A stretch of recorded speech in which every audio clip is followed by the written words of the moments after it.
welcome back to another episode. We got Mel G today, so welcome to the show. What's up? What's up? I'm excited. Excited to be here. You know, I love what you're doing already, so I'm excited. Thank you. So if you can, start us off and tell us a little bit more about you and what you do. So I go by Mel G Fits on social media, on my platforms. Basically, I'm a fitness entrepreneur, wellness coach, mindset coach too, kind of getting into that, and we'll talk about that. I also, coach online. I do a lot of mentorship, and I have another company called Fit Esteem, which is going to be like the mentorship stuff that we'll get into. But yeah, so fitness entrepreneur, we'll call it that. Perfect. Yeah. So started fitness and now kind of moving towards the mind. You're going to have both, but moving towards the mind. Right, exactly. More of that, 'cause I think that's what's kind of needed right now in such a dark time. And I've noticed that a lot of response from it via social media. So I was like, I'm really passionate about it, really kind of helping people as it was with fitness. So why not get into the mindset aspect? So 100%. Yeah. So let's. I always like to start let's go back to childhood. So all right. When you were younger. First question is, did you see yourself kind of doing this fitness mindset type of stuff, or was it just not at all like that? Well, a little background. So I've always was athletic. I ran track. I did all the great stuff in high school, played sports, and then I actually got into music. I was in the music industry, and I was signed to Atlantic, and then I worked with Interscope, and I just had a very bad experience with the music industry and management, and I don't want to get too deep into it, but it was kind of a nasty separation, and it kind of tore away the passion for what I wanted to do. Like, I loved music, and I still love it. I love, creating, but there was something that was missing for me, and I noticed it even when I was younger, that there was something missing of, helping people. Like, I always felt like I needed to help people. It was very, very strange. And you start to notice, they say, success leads clues. So for me, I started noticing everything I did had some type of influence. I didn't try. It was just kind of in the works of something falling together, and some type of influence, or it was people were drawn into me, whatever, if it was music, or I was doing something with athletics, or whatever it was, right? So I was a leader in this, and different clubs in school and stuff like that. So I always noticed there was something there, but I always felt like it was this burning desire. You're waking up, you're like, man, shit, something is in me, and I don't know what it is. And it kept growing and growing and growing. And then it wasn't until I was in my late 20s is where I experienced, I did network marketing. And everyone always bashes network marketing, but it changed my life, right? So I was going through a lot of stuff financially at the time, and I learned all about personal development through network marketing, right? Okay. And then I found myself recruiting all these people and talking to them, and I used to have these visuals, it was crazy in my dreams. It was nuts. Of me speaking on stage in front of millions of people. Whether I don't know what it was, but it was some type of relation there, right? Subconsciously. And it was just wild. And I always knew that I had to help people. So it wasn't until I was in a really dark place, and we can get into that a little bit. I don't mind talking about it. I was struggling. I was kind of homeless. I was going through a really, really dark time, suffered with depression. Leaving the music industry, I had lost a lot of money, right? So I didn't know what to do. I got into the nightlife business. I was drinking. It was a really bad time. And the person that I was dating, I met this guy during, then I got into real estate, and I met this person, and he was a trainer. And he was like, well, why don't you start building content? And this is when Instagram was kind of growing, right? Why don't you build this Instagram and put some content out? And, a lot of people are doing it. And there was the Michelle Llewellyns, and you have the Paige Hathaways, and I always looked up to them. I was like, I can't do that shit. And I was like, well, let me just put something out there. So I started putting out content, growing the page, and this is when I knew that I was supposed to be doing this, just helping people, because I was doing it for free without getting paid. So I was just excited to wake up to do content, and excited. And it wasn't until I started seeing people's response to it. There was girls and writing me, wow, that quote changed my life. Wow, that helped me. Wow, you're such an inspiration. And I was changing people's lives without even realizing it. It was nuts. And it was this rush. When you go to the gym, you get this rush. It was a rush when I would talk to these girls, and there was something that was connected to. I was like, shit, I love this shit. I really, really enjoy it. And then I just started, when you do something and you enjoy it, it just kind of flows and it happens. And then I started studying, in any business, you got to study how other successful people are moving and doing what they're doing in your realm, right? In your category of what you want to do. So I started studying people. Like I always say, success leaves clues, right? So if you want to have what other people have, you kind of got to do what they do. So I was just making sure I was leading by example, doing the right crap, doing this, staying in shape. And there was a lot of obstacles that I faced even building Mel G Fit. In the beginning, I didn't get paid for, I've had my platform now for 5 years, and I didn't get paid. I didn't start making money till almost into the third year. So I was struggling. I was working as a secretary at a real estate office. I was so miserable doing real estate. I loved real estate because you can make money, but I wasn't passionate. I wasn't showing up to the meetings. I was I don't want to do this shit. This is not for me. Real estate is not for me. I have to do something that I love doing, and that's where I found in Mel G Fit. And then it started to build, and I mean, I hit obstacle. If you want to talk about when they say failures really create success, it is so true. I went through about, even up till now, I have failed probably at least 100 times. 100 times in my lifetime. At least Like 100. big failures. Big failures. I'm talking about had money, lost it, lost my house, lost my car, repossessed, homeless, and then test after test. And I'm like, well, damn it, what am I supposed to do here? Like, Lord, what do you want? You know, like I need some type of sign. And I just kept fighting and fighting, and it was just in me. And I was like, you know what? I mean, it's just the craziest things. Like, you're building a website, imagine it crashes before your launch date, and you have $5 in your bank account. I literally had an eviction notice on my door. And I literally my website crashed the day before I was supposed to launch my first ebook. And I already had, like, pre-sales and stuff, like, ready to go. Like, people were ready to go and buy the product when it was done. Crashed, lost the ebook. I had to go on YouTube and study how to build an ebook and build my own website. Like the shit that you just can't fathom what happened to me. And even up till now, like it's insane. I'm blabbing, but you know, just the story about it. It's like when I talk to people on social media, they're like, man, how did you do it? And they think it's all easy. You think a girl's posing on Instagram, but there's so much from content to the business, from even the taxes, behind the scenes, paying people. You know, there's just so much to it. And they think that it's just something, you know, easy peasy. But yeah. Yeah, finding all the revenue streams, there is a lot to that. So I want to talk about a lot of those failures, and we won't go deep into like the, I guess, fallout with the music industry. I'm just curious. So, but that was like singing or like what type of music? So I was a writer, and then I sung also. I was trying to chase the artist, being like the solo artist, but then I had lost passion, so then I started just doing the writing. But it was just so much. There's so much dirty things behind the scenes that people don't really see, and we know because that's a little bit of the conspiracy stuff, right? But there's just so much happening in the world and with the music industry, and I just wasn't like I just felt in my spirit like it just wasn't it. Not specifically, but like just curious, like what are some of the? Is it like kind of like they take a bulk of the money, like the artist? The money part, but it was more of like how the characteristics of the individuals were that were around me in my camp. And I kept hitting a failure too with that because the people that I was surrounding myself with in the music industry. So if I'm going to the studio to create, I mean, I was seeing some nasty stuff inside the studio. And I was getting told, like, you know, you got to sleep with this person and be this person and do that. And I'm like, it was really rough, you know. And then I had management, you know, I had to steal money from me. I lost thousands of dollars.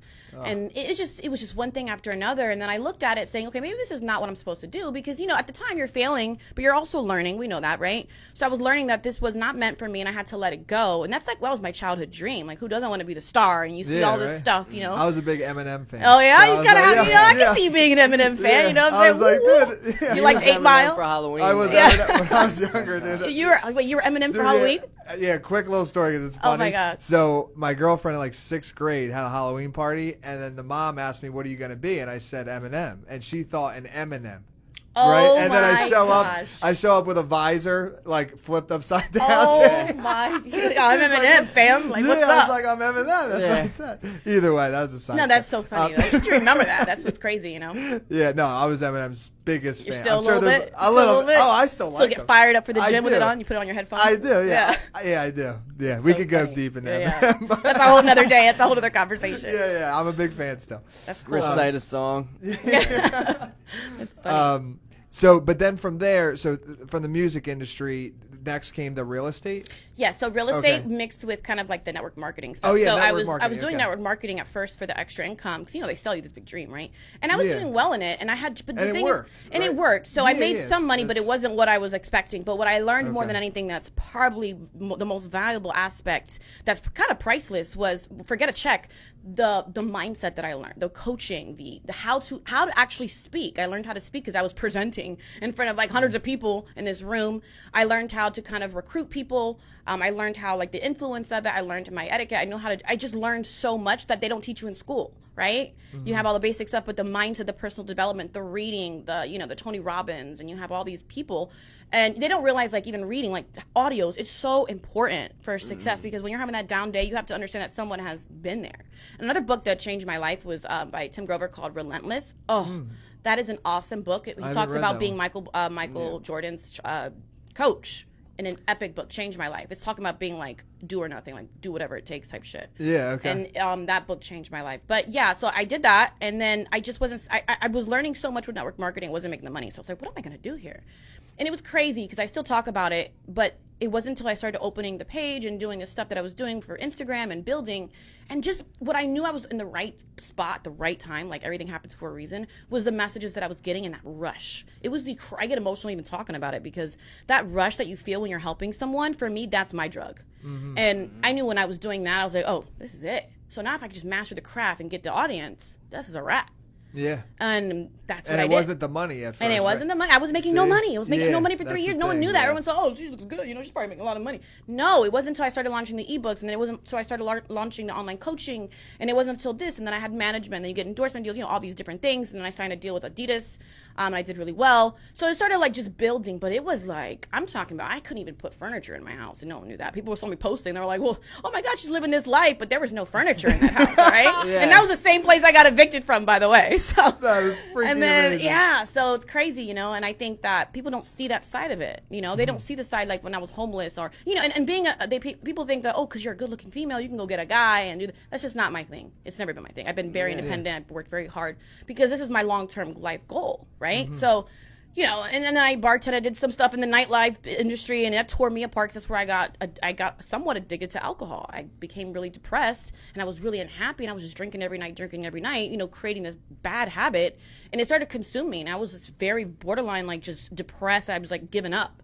Yeah. And it was crazy because it's like, then you're on that's the brink of everything, right? And you're trying to figure out what you're doing. It's the most, I give people credit that can really do it, because it is probably the hardest. And now I know people suffering with everything that's going on in the world. Oh yeah, with now too. To peel yourself out of that was probably the hardest thing. And then I had stuff happening at the same time. I had people passing away. I had friends. I had this. It was just a crazy time, and it just turned into more crazier times as I started building Mel G Fit. But you know, I think that all that's part of the story, you know what I mean? And the things that I experienced and the things that I've lost just put me up and set me up for, like, I think success now. So what appreciate it more. I'm curious about your family. So, like, while you're going through all this, like, what was that like? Were they, like, supportive of you going? Well, or, like, see, what's that well, it's one of those things where, like, I don't come from the money. I don't come from none of that. It was very hard. So my mom had to see me struggle, and she's like, I can't even help my daughter.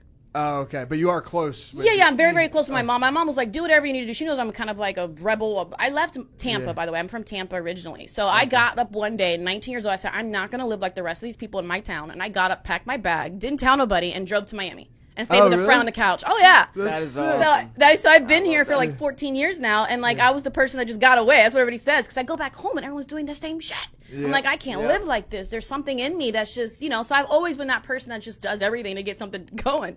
And then so I found Mel G Fit, and it's been 5 years now, and it completely changed my life. But it wasn't until this past probably 2 years is where my life completely. Got it. Okay. And fixed everything.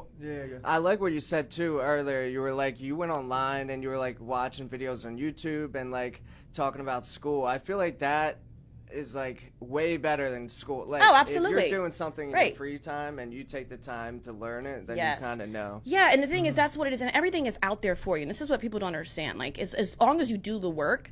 Okay, it's like energy, right? You gotta, whatever you're putting back is going to be reciprocated. You just got to do the work. You got to show up. I think like success is like 80% is showing up, just doing it, even if you don't know what you're doing, right? Just doing it, doing the motions, and researching. Find it. There's somebody that did it before you, so find out who you want to kind of look up to. Find like Joe Rogan, he's awesome, right? Yeah. So it's the same concept where you have these people that have already done what you're doing, so all you have to do is kind of implement it and follow it, and it's like a system, and it's literally laid out for you. And it's like if you follow it and then just add, what makes the difference, though, I think, with success is now that you understand the concept and the journey and what to do, now you have to add your own twist to it. And this is what I always tell people trying to build social media. What's going to make you different from everyone else? What are you offering as value? You got to be different from what the other person that you think that they've already accomplished that thing that you want to accomplish. But now, who's going to want to watch you now? Right? What are you going to add value to your marketplace? Like, what are you doing to add value into what your niche is? Because you know how many people are fitness trainers online? How many people are doing what I'm doing, trying to be the Instagram star or whatever they're trying to do, or, impact people? You have so many people. It's a saturated market. So what's the niche? And I think that's with any business. Even if you're a real estate agent, what are you going to offer different? You know what I mean?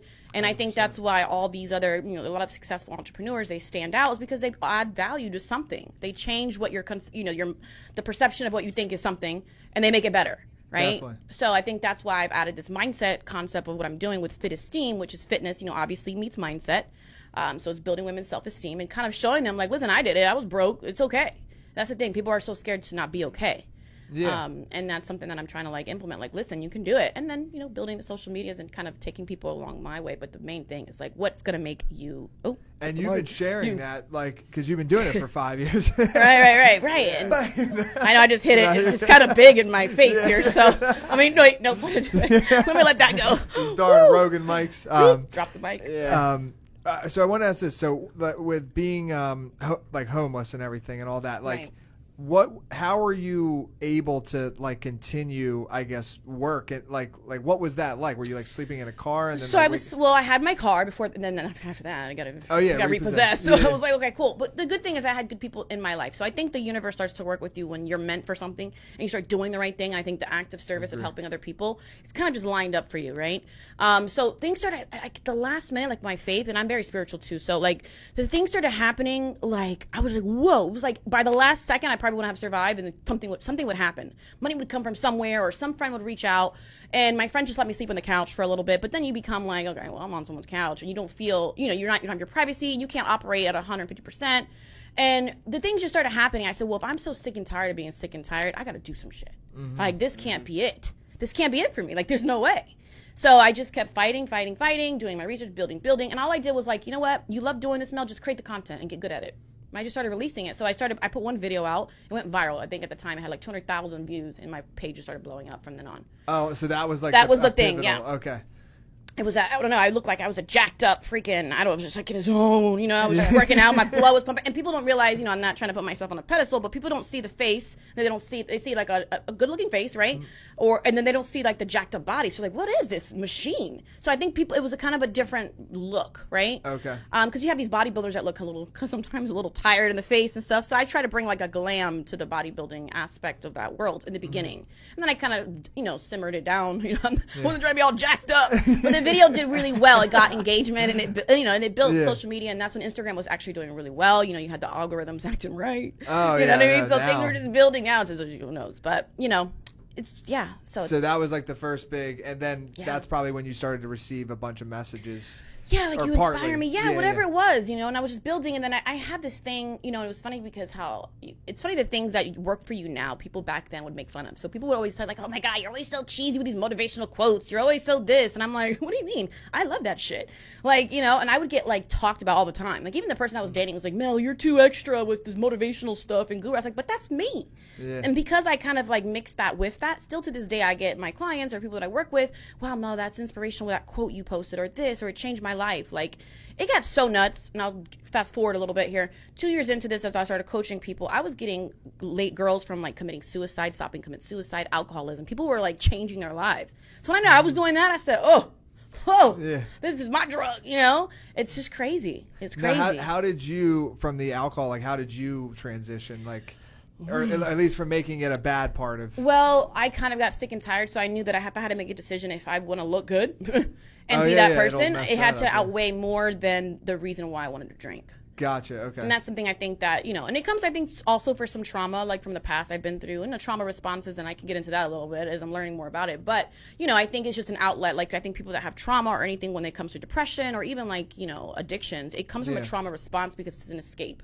Right? So because your body doesn't want to deal with it, it's trying to protect you. So the only way you kind of know is whatever, if you have an addictive personality or that trait, you lean on to something like that. And it's just the same thing with food. You have people addicted to porn. You have people addicted to, binge eating, not eating, just different things, addicted to social media. It's an addiction, right? Because the brain is being stimulated with dopamine. Yeah, I think it's sometimes it's like filling the time. Right, filling the time. And thing I love the way alcohol still makes me feel, but I had to make a decision because I was literally, a lot of people know this too. I was drinking every day, like bottles of wine I was ordering every day. So I was probably killing 2 bottles of wine a day. Like Postmates or something? Yeah, Postmates. That's see what I'm saying? Yeah. I've been through that. Postmates. Well, yeah. And it happened more during quarantine. I said, we ain't doing this shit again. It's like, and it's so accessible. That's the problem. And then where I live, they have a freaking liquor store, and they come delivered to my door. I don't even got to do Postmates. And they're like 2 minutes. I was like, well, Postmates or the liquor store across the street? I'm like, well, so yeah. Well, now, yeah. But back then, it was just like, it was so accessible, and then I was just doing it. And then, I don't know how I was broken drinking so much. That's crazier to me.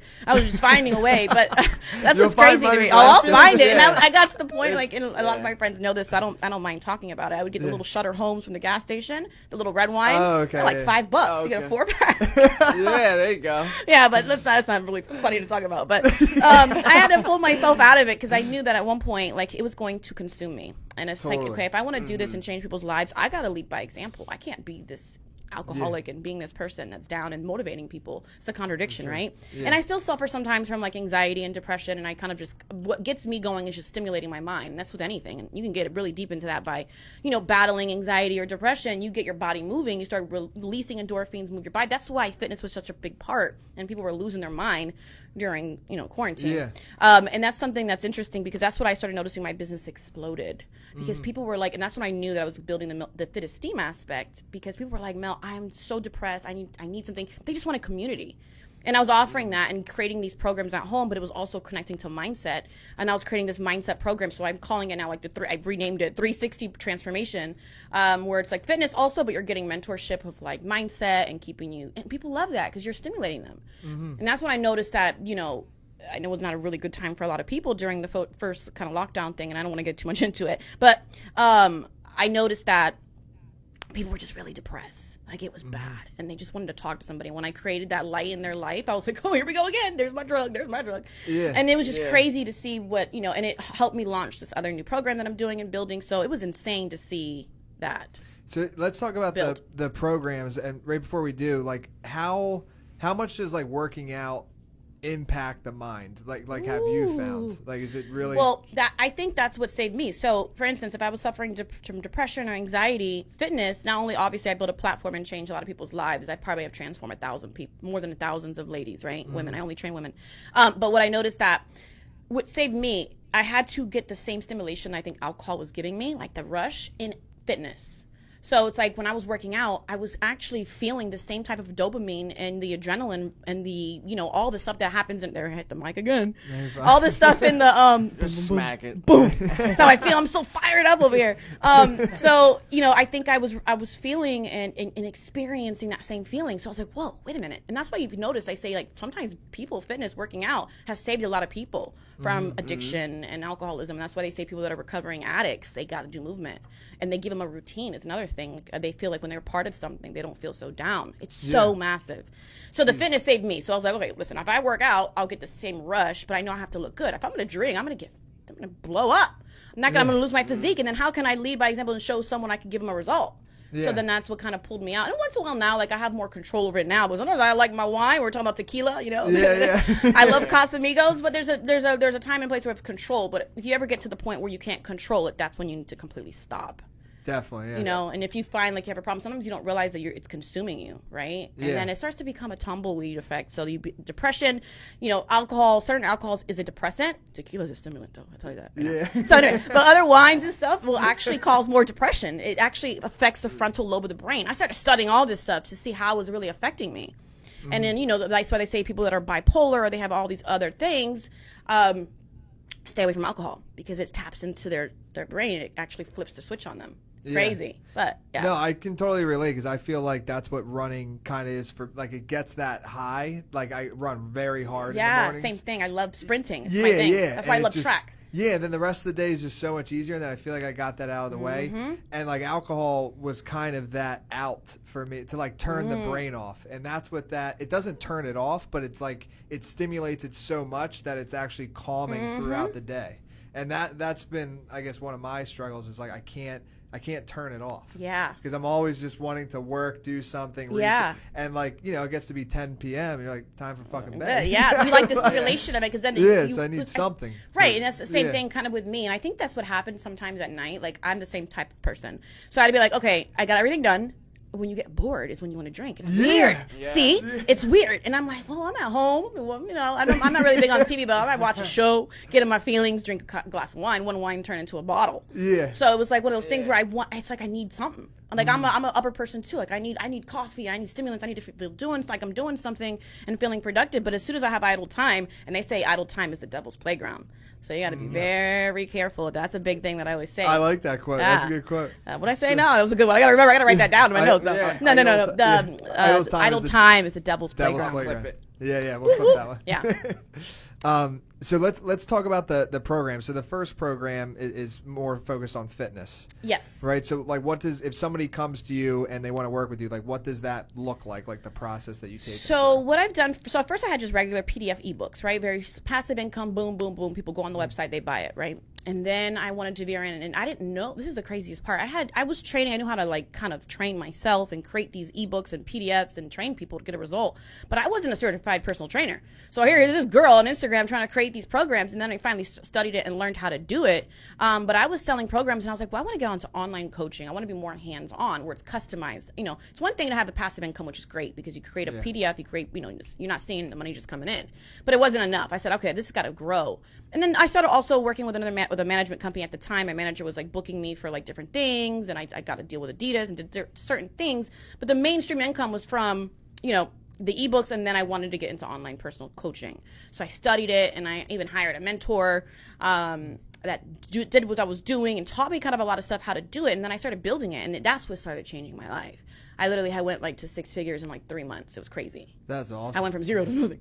I was making some money with the ebooks, but I was always struggling. And so, okay, well, I'm going to be this girl struggling on Instagram. I got to get more certified. I got to create more streams of income. I got to create more. I got to get better, right? So I started doing that, and then I started coaching over 100 girls at a time, and then I created I created more of I think wealth is residual, right? So in a sense, and then we have multiple streams, but I was creating a concept of residual income because I learned this in network marketing, and then I learned this also in real estate, right? So I wanted to create where wealth was coming in when I was sleeping. So I created a system where I kind of jumped on this app, and then I was creating where it's like Netflix, all this when you subscribe and stuff like that. So women or the ladies were basically paying me monthly for 4 months for this program. So when I'm sleeping, money was coming in, but I was also giving a lot of value. So they had me 24/7, right?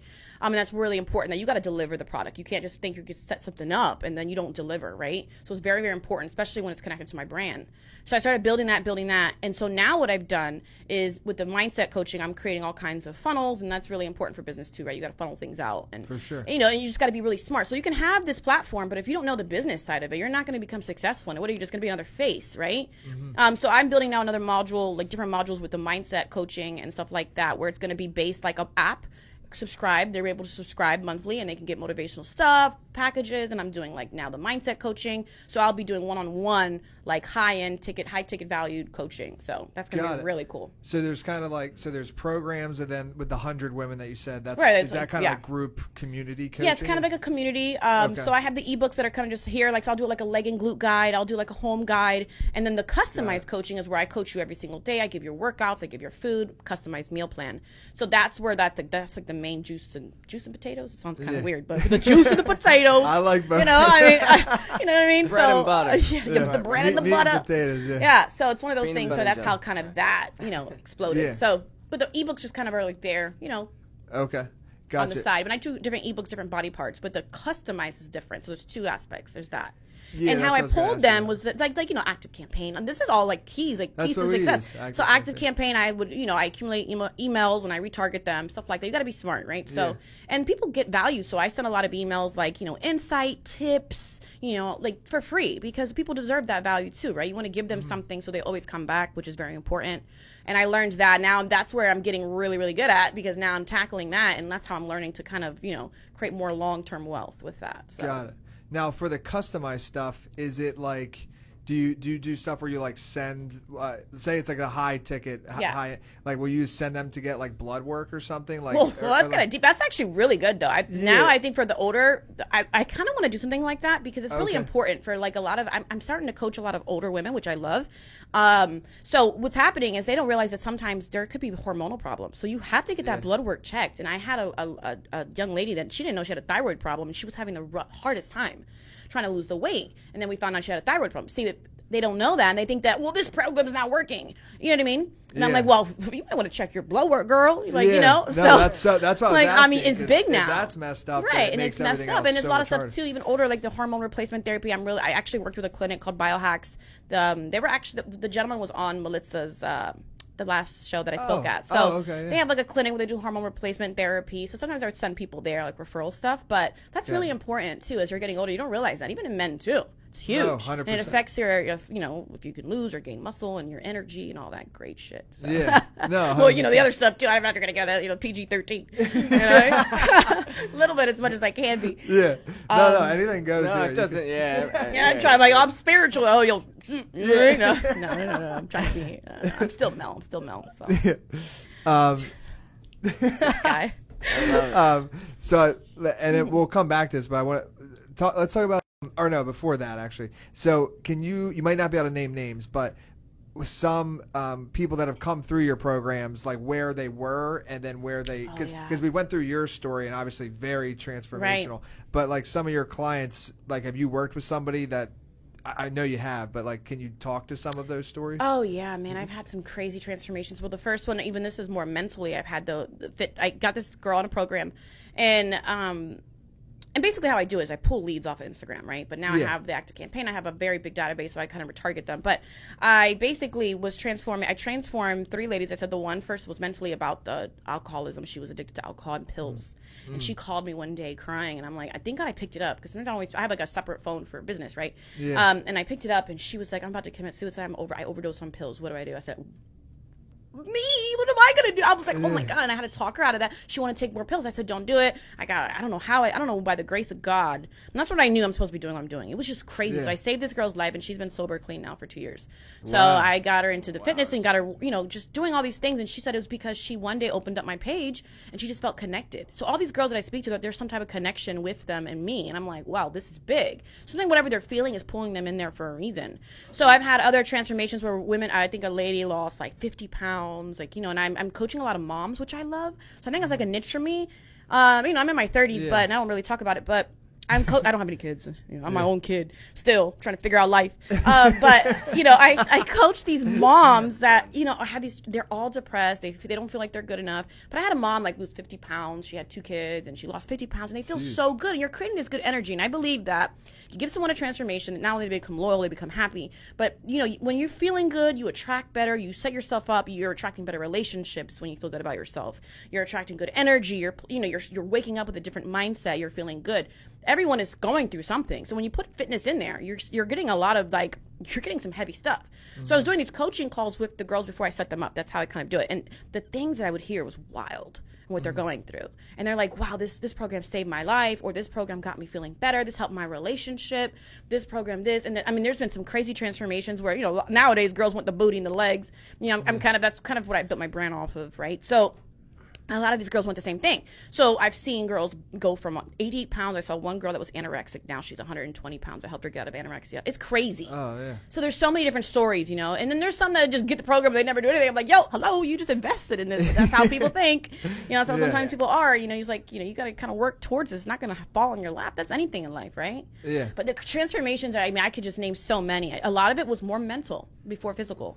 And that's where I realized, like, okay, here's something. Here it is. This is what it is. It's physical meets mindset. That's where I built the Fittest Team. But like, first you got to get the mental moving before you get the physical. I mean, think about it. You got to get your mind right to get up and say, do I want to go work out today, or do I want to get that bottle of wine? You know what I mean? Yeah. It's a mindset. That's where it starts, right? Do I want to go do this, or do I want to go be disciplined? Do I want to read that book, or do I want to watch that, you know, go watch porn? Do I want to go, like, you know, listen to a podcast? Sorry, do both. Yeah, so, you know, it's fine. It's normal. I'm sure a lot of people watch porn, but we're not gonna get into that. Yeah. So, you know, you have woo.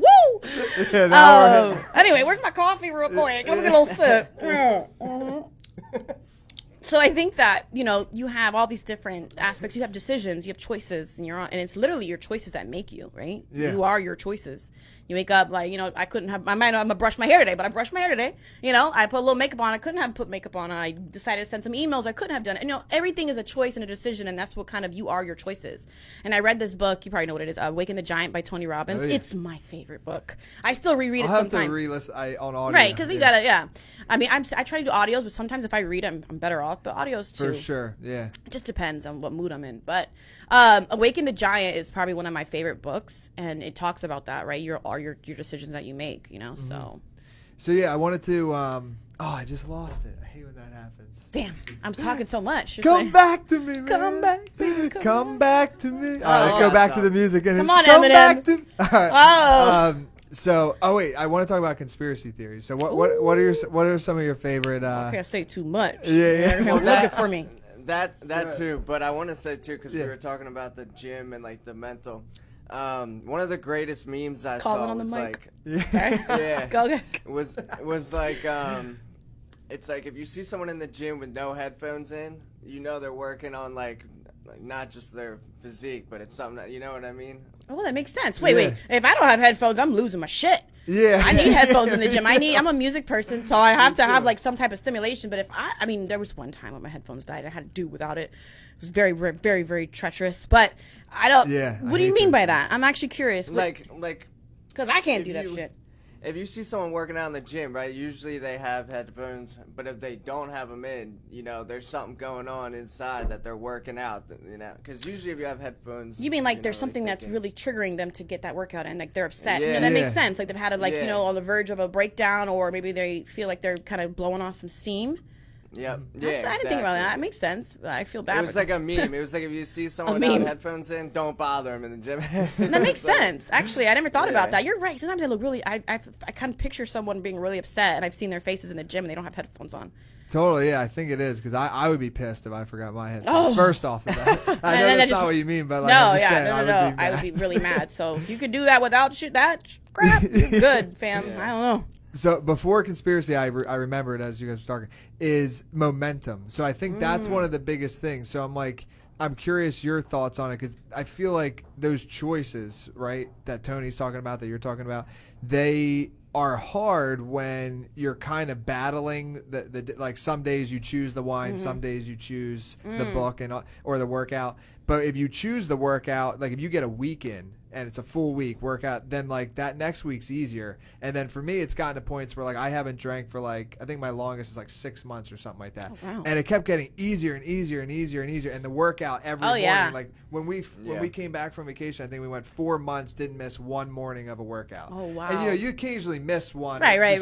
But like we literally went 4 months straight, not miss. And then once you miss one, then it's like that. It's harder. And then I can really give some insight on this because this happened to me. So when I was the hardest time is when I was drinking and peeling myself out and then getting back on the routine every time. And I have failed so many times, and my body has changed so many times. And people think that they always see like picture perfect, but I have stopped and worked out and stopped, and here I am training people. But it has been one of the hardest things to pick yourself back up when you have gone a couple days or even a week. But if you're consistent with it, it becomes easier because it becomes habitual. It becomes like a habit, right? But the hardest part in my life, I think, between being addicted a little bit to alcohol or depression and all these crazy things, anxiety, was the fact that when I was down. Like I'm an extremist, so I was down, and then for me to get all the way up, I was all the way up.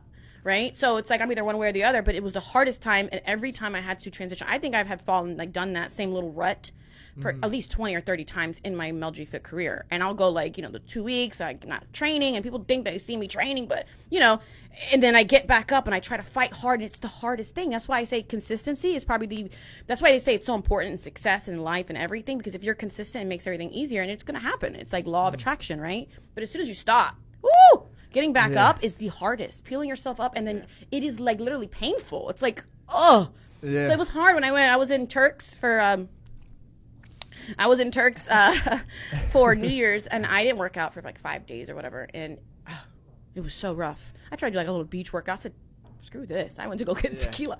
But, I'll be honest, I'm human. So it was hard when I got back recently to get back into a routine. It took me like 3 days, even when I came off the vacation, right? Yeah. So that's why it's so important. And like, they say like, you are what you do, kind of sense. So it's like, it's interesting when you're, doing it, it's easier. But when you stop, that's why it's so important to just say, stay consistent.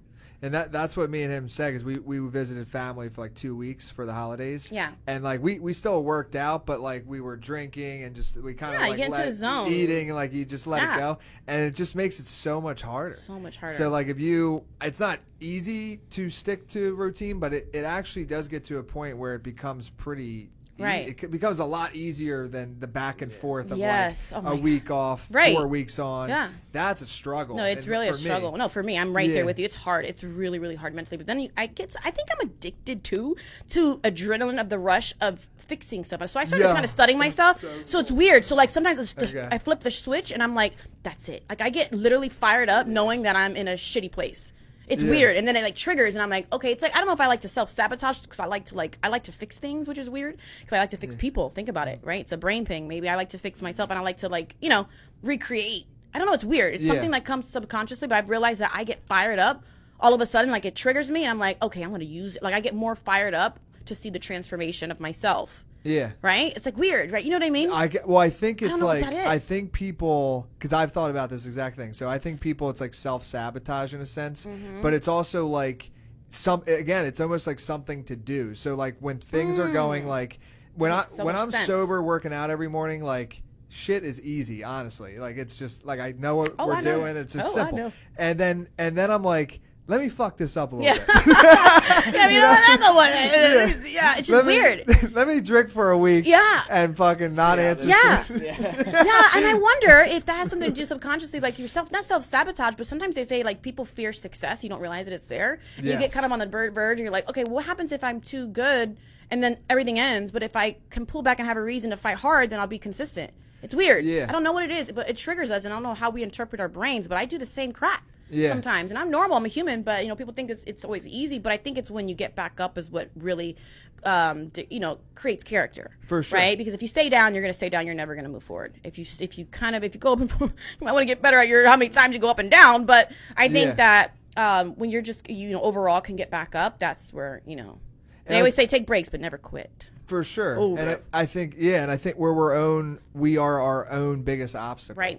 Right, and I think it gets to the point where like when you are on that routine and everything's going so perfectly, it is almost, and it sounds strange because that's what people want, right? They want success, they want things to be easy, but like once it's that way for so long, at least for me, I'm just like, let's throw a wrench in this thing. Yeah, I mean, like, hey, let's just take why a not? Let's just drink a bottle of tequila and see what happens tomorrow.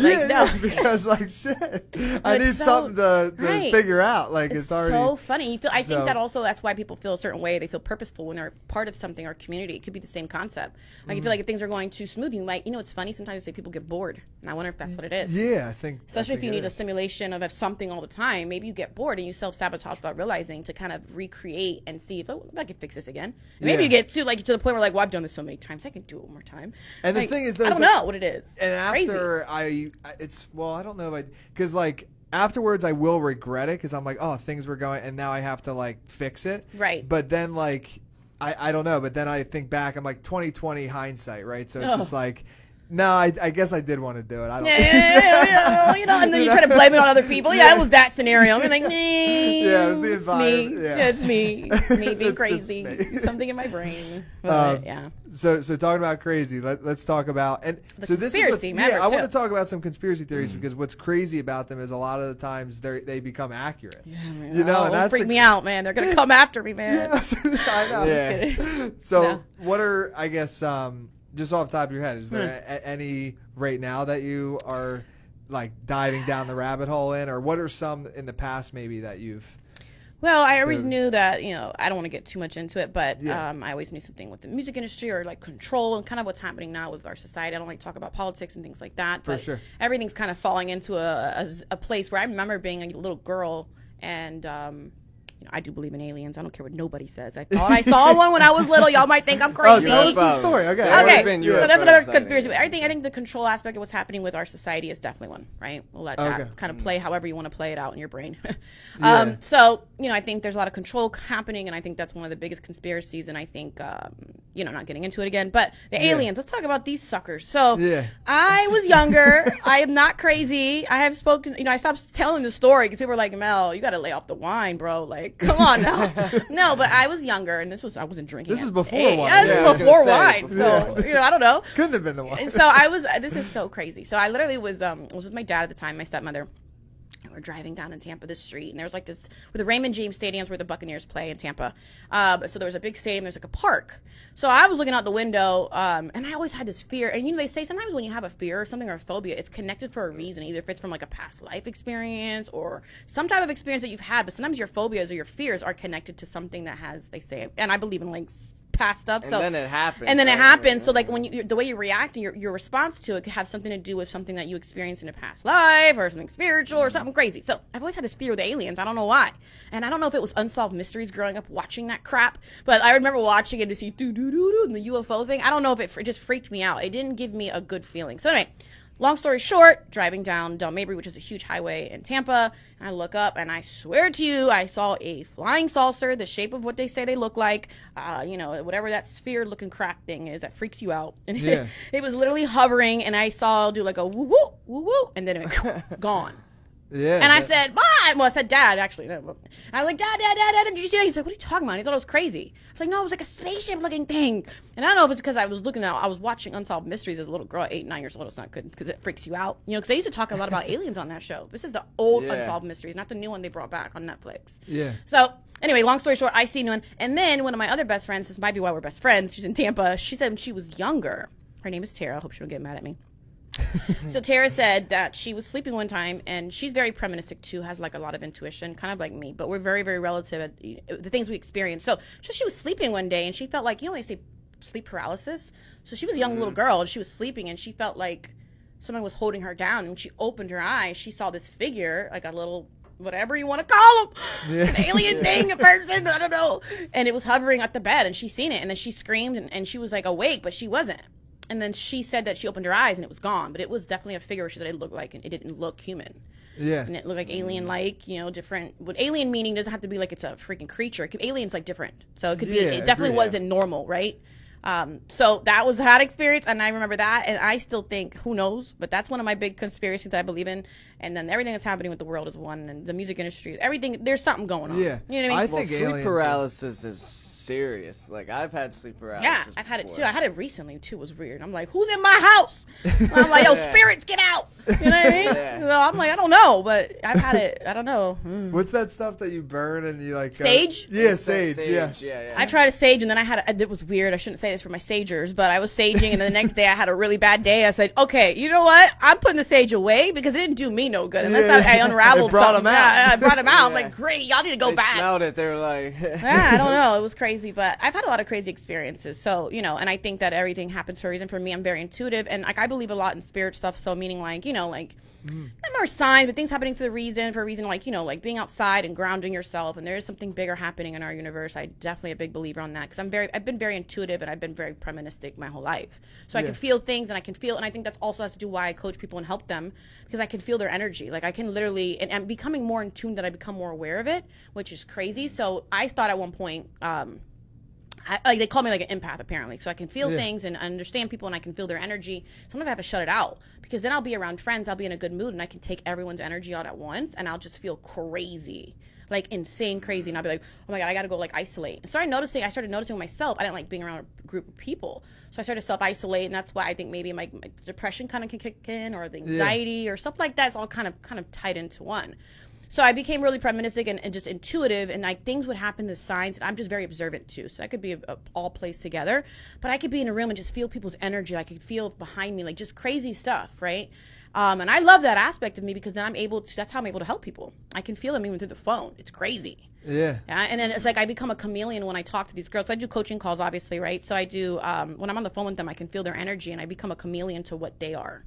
And that's how I can relate to them. It's crazy. Yeah, that's actually a sales thing. Yeah, so if you become a chameleon, they say when you're in sales, right, you got to kind of be your. It's like mirroring. Right, mirroring. Yeah. It's mirroring, right? Yeah.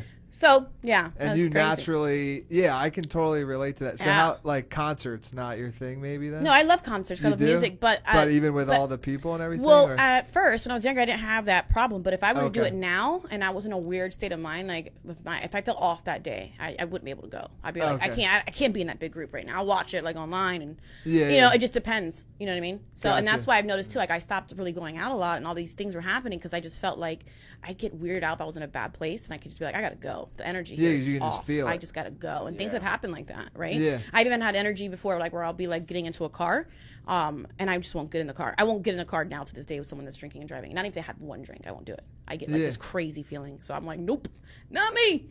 Has there ever been a time, I'm sure there has, like where that intuition kicked in and then you found out later that bunch like of times. Something happened, whether it wasn't extreme as it was. So like I feel like I'm starting to learn how to kind of channel it in a sense. It's weird because if I feel something, it's either a very extreme feeling or it's like a little off. So I have to be, since I'm an extremist, I have to be careful because I'll be like, okay, maybe I'm overthinking it. And everybody like, Mel, you're overthinking it. Stop tripping, da-da-da-da. And then something happens and I'm like, okay. And then something doesn't happen. So it's either I'm all the way on or all the way off. But if I feel something, it's like, okay, I don't know. You know, so Oh. I think it would be more weird if there wasn't. Like how big the universe is. Yeah, like I just feel like maybe we are an alien. We don't know it. Yeah, maybe we are all like a different form of something. You know what I mean? We are. So. And isn't that the term they even use too when it? Like a legal alien. Like when somebody. So the word alien is very like vague right, in diverse. A sense. What was I going to ask you next? It was about the so it was the aliens and then so and I know we won't go too deep into it, but like when you say the mind control of what's like what exactly do you mean there without going too like into the well, I believe like everything media for sure. Okay, gotcha. I do believe there's a lot of control going on. Right, with everything, I think that our like technology, it's right. So I feel like everything that's working for us right now is also working against us. So I feel like our technology, as much as it's changed my life, I think it's going to destroy us eventually. I think that everything that we're doing, from politics to this to that to control, it's crazy. Like the one thing that they know that's working for us is going to be one day used against us. Right. It's like it's I think it's like social media in a sense. Social media, I know a lot of it's control because think about it. And it's true how we have to also monitor things for safety of our world, right? But a lot of monitoring is becoming a way of control. So you can put like for me, my business, I'll be always controlled by social media. Now I'm trying to get away from it a little bit, have a team do it for me. But at the same time, it's always going to consume. It's part of our data. It's who we are. Like now you think about when you talk to someone, it's so weird. They'll be like, oh, so what's your IG? Like instead of saying what's your contact number, they'll be like, "What's your social media?" Yeah. Weird. So it's like our identity, right? And it's become this thing where I think that they can manipulate through anything, what we watch, what we because now that we're so accustomed to it. And I think also too, like, making everything accessible through apps and all that. Yes, again, another example of how upon it. Yeah, and now we're dependent, right? But before, right? So how it's so crazy, it's giving us convenience, but it's crutching us. So think about the alcohol I can get on Postmates. Yeah. Wow, this is so cool. I can get a bottle for a party, but guess what? It's slowly killing me. Yeah. See how it's working for me, but still against me. So I'm really big on paradox. Oh, don't come on now. I got it. And I'm giving these videos crazy. Like I've just always felt things, so I just know that there's something happening. And I'll get like this insight and this feeling. Like I'll just know. Like for me, like I can feel like the energy outside. I don't know. And I'm tapping more into it as I'm getting older, but yeah, I'm really big on that. And if the thing is, if there could be like, I'm a big Elon Musk fan, so me too. I'm really big on how he perceives things. And he's amazing, right? And I think he doesn't get as much credit as he deserves, but I think he's smart. He's low key as much as he can be. Genius. He's genius, and I think that. And I also am this is kind of weird, but I do believe like people have been here before, and I think they're recloned for reincarnation, but also recloned for a reason. So if you go back in time, they talk about like the Trump stuff, or they talk about this person. I'm not getting into politics, but different things how people have come back. And they're used for some type of reason. So I believe somewhat of that, like a conspiracy. Because if you look back in time, like how, if you look at someone, they could look like they were replicated. It's weird. I think that, but I also think, like, I used to live in San Diego, and it's called Encinitas. It's a very, like, spiritual community for 5 years. I need to go over there. Sure, I need to get cleansed. Yeah, for real. That's what it's. Really? And like, they have a lot of, like, spiritual coaches and stuff over there. And I went to one once, and she told me that, like, I'm a very old soul. So I've lived, like, many.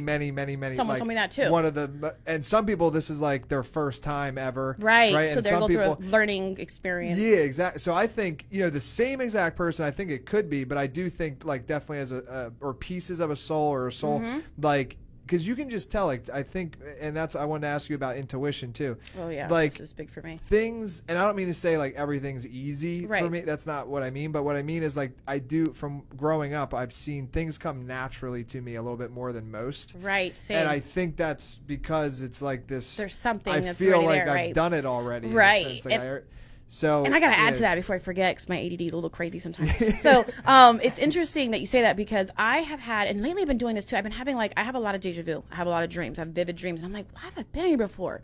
And I'm like, wow, this has happened to me. Like, and the thing is, you wonder why you're good at certain things. Maybe you've already tackled those tasks in a different time, right? Spiritually, you don't know, like, you've already kind of gone that about. But I have a lot of reoccurring visions and stuff in my head, and we can get real deep about this stuff, but I literally will be like, I've been here before, and I'll be with my friends, they'll be like, Mel, what are you talking about? I'm like, I've been here before. He's gonna flip that card, and the card, or like, I had this one time with cards, and I saw like an ace, and I remember, like, it's gonna be an ace, and it was an ace. It was like weird things. And I'm like, I've been here before. And then I believe in, like, the whole stuff too, like the ayahuasca. Have you heard of this stuff? Yes. I'm really like, I was thinking one time, I'm tempted. So I saw this documentary, like, one of my friends is, I don't want to talk about it too much, but one of my friends, her brother is really suffering from chronic addiction to, like, heroin, right? So they're like, a lot of these addicts or reoccurring addicts that have these problems were doing this ayahuasca to kind of cleanse them and get this bad spirit out.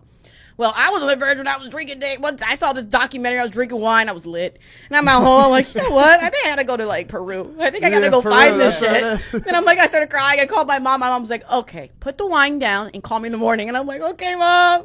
And that was fine. But the thing is, I had a calling to it. So I didn't know about it. But, like, I feel like when you're searching and the universe starts to work in your favor, but certain things have been, like, shown up to me. And I'm like, whoa. Like, that was shown to me. Like, it's crazy. And then I'm able to, implement that and help other people. But the old soul thing, I've definitely been called before. I've had, like, I'll be around, like, a meeting or a spiritual person. They'll be like, whoa. And something even crazier. I believe in God and stuff like that, so I don't mind talking about it. But when I was younger, my grandmother even tells a story all the time when I go back to Tampa. Some priest was, like, on this mission, right? And he came and stopped at my grandmother's house, and he told her that your granddaughter, whose granddaughter lives here, like a spiritual guide. And she said she don't know who the guy still to this day was. This was, like, obviously 30-something years ago. I'm not gonna say my age, but 30-something years ago. And she said that she was there, and he was like a priest. He was going on a mission to go to Dominican Republic to go preach to kids and help them. Well, he stops at my grandmother's house, and he tells my grandmother there's a little girl here with black hair, and that she was going to go through a lot of stuff, a lot of suffering, a lot of pain, but she was going to work for God. That was freaky. He knew exactly there was a little girl in the house. That was me. And she's like, yeah. And this was the time my grandmother was completely atheist at the time. Like, she didn't believe in nothing. Wow. But she said that moment is what changed her life, and she became, like, this, spiritual, from that point on, 30 years ago, stopped drinking alcohol. My grandmother had, like, an alcohol problem too. Imagine that. Yeah. I don't talk about too much. But yeah. So, and then she stopped drinking, got really spiritual, got into God, and started being, like, a missionary too, for, like, helping kids. And now every year she goes to Dominican Republic because of that guy. But he told her, like, that I was going to do something special for, like, helping people. Something crazy. So I'm like, well, I'm ready, because I suffered a lot. Like, I'm ready for my time to shine, No, but now everything is going better. But it's crazy about stuff like that. I'm really big on that. Like, I think that's huge, From a religious standpoint, do you feel like natural, or was it something that came a little later on? Well, I don't believe in religion. I don't believe in religion. So we'll talk about spirituality more. So I believe God, right, right. Okay. So or religion is more of kind of like a creation of, like, kind of a control thing is how I look at religion. I don't really believe in it, but I do like Christianity, and I do like Baptist, like the Baptist kind of how they do it, because it's more of a relaxed scenario. I don't want to offend anybody, because a lot of people are baptized, stuff like that. But I believe you choose your own way. But there is definitely God. There is definitely some type of energy. There's a universe. There is something there. Well, however you want to perceive it, but it is something that is definitely present. And for me, I felt like it found me, but but when I was younger, I just had it in me. It was like I never really chose to look for it. My mom was always spiritual. My grandmother became more spiritual. My dad, my family, I was around it, but it was never as infused as it is in me. No one taught me. I just felt it. I always felt connected and pulled to it. And that's something real deep like that. And that's why I feel like what I've done, I've always had this type of influence to help people. There's something there, and I'm still figuring it out. But we can get real deep into this stuff, but and then I want to talk about how people can find you and stuff, but intuition, I'm curious. Like, so I feel, for people like me and you, like, naturally, but, like, is it something that can be, like, learned, do you think? Or is it either you have it or you don't? Well, I think you can practice it like anything, right? So I think that intuition is kind of in you, but being intuitive is also being observant, and you can work on that by being present. Yes. I think present in a moment is so big, and it's one of the biggest things, and I talked on other podcasts about this, but being present, and that's what's wrong with society, is no one is present anymore. They're just there. They're not present. They're not in the moment. They don't understand, so they're not really picking up or attracting what they need to do or how to feel or even perceive a situation. So I think intuition can be practiced, but I think if something is in you, as you work on it more, you can be more receptive. I think all of us have it in us. We just choose not to see it. Some of us need like cleansing. Some of us need something. Some of us need to be more in tuned. Some of us need to accept reality. I think there's so many aspects to like intuition of learning how to kind of like, hold on to it in a sense. Yeah. But like being intuitive is being one of the main things is being observant. Like I'm super observant. I noticed I was really observant before I became intuitive. Observant meaning you can pick up on things like, if something's off, like if I feel like something, just different little things. Awareness. Yeah. Awareness. And the being awareness is also being present. And I think that's what's happening. Another conspiracy is they're taking a lot of stuff is happening is they're taking our awareness away. They're taking our being able to observe stuff because we're being distracted. So that causes us not to be present. Yes. So it's crazy if you think about it, because all these things, these gadgets, this, business, life, now we have this going on and you're at home, you have alcohol, everything is being a distraction for us. And that's where it goes back working for us or working against us. 100%. Ooh, don't get me started, boy. I'm on fire today. My caffeine. But yeah, I'm real big on that. So I think it's a lot of people just have that gift though, like empaths or people that can feel things. Yeah. But practicing it more is being more in tune, like you can ground yourself, I think, being outside, being more closer to nature, believe it or not. That's helped me a lot. Have we talked about Alan Watts, like when we talked on the phone? Do you know Alan Watts? No, but okay, you need to check him out. Oh man, am I gonna freak out? Yeah, I'll text you a couple of links. Okay, then. cool. But so last question here, because I'm curious for presence.